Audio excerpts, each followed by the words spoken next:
Hey, what's up mga tao? Ang kulitan po ng mga batutang ito for today's video. So, ayan po, sa mga fur parents po na katulad ko, alam ko nakarelate kayo dito. Ayan, makikita natin kung gaano talaga sila kakakulit. Kung gaano nila pagtripan ng electric fan. For sure, nangyayari din talaga ito sa inyo.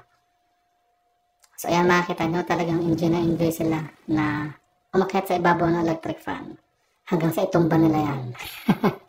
Pero aminin man natin sa hindi, salit na magalit tayo, mas natutuwa tayo na panoorin sila na ganyan, nag-i-enjoy tayo. Kasi nga nakikita natin na masaya sila sa ginagawa nila.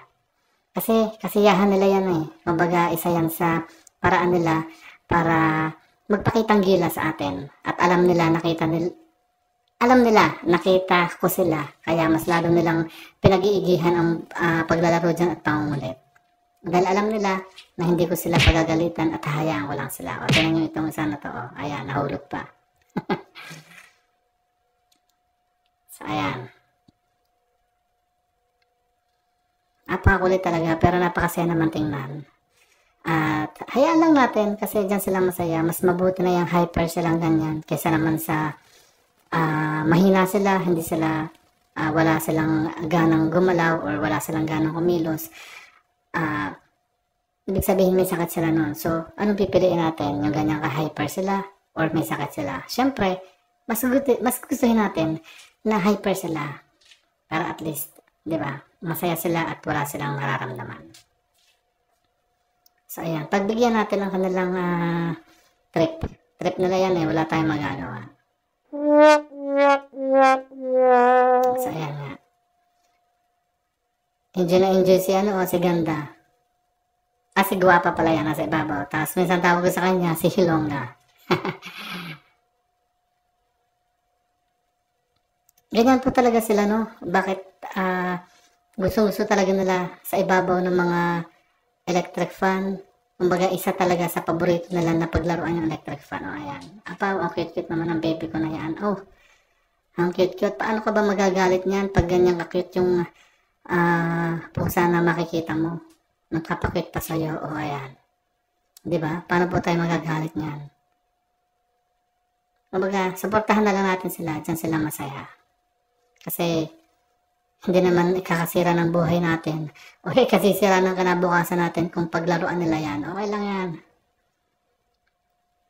Mapapalitan natin yan. Pero yung tuwa at kasiyahan na nakukuha nila sa paglalaro ng ganyan, hindi mapapalitan. Kung talagang, totoong fur parents ka or totoong pet lover ka, cat lovers ka or dog lovers ka, maintindihan mo or maunawaan mo ang mga ganitong senaryo. Diba? Hindi nga ako nagagalit eh, parang mas, alam niyo yun, nakikitan pa ako. Nakikitan pa ako na panoorin sila na ganyan. Nakakatuwa. Ayan, nag-enjoy na siya doon sa likod. Minsan nga, magulat na lang ako. May kumakalabog na yung pala, yung electric fan na yan, natutumba na sa sobrang dami nilang nakaakyat dyan. Siyempre, hindi kaya ng electric fan, ayun, natutumba na lang. So ako naman, walang gagawin, kundi itayo lang yung electric fan. Diba? Ganun talaga tayo eh. Alam ko nakaka-relate kayo sa akin. So ayan, ang cute-cute naman. Ang cute-cute naman ni Ilongga. So ayan po, basta hayaan na lang natin sila. Kung saan sila masaya. Magiging masaya na rin tayo sa mga kasiyahan na ginagawa nila. Kasi nga, sila yung stress reliever natin. Pag nakikita natin sila nangungulit, naglalaro, ginagawa ng kung ano-ano, may magandang dulot din naman sa atin. Kasi nag-i-enjoy din tayong panoorin sila. Nawawala yung stress natin. So ayan, bumaba na siya.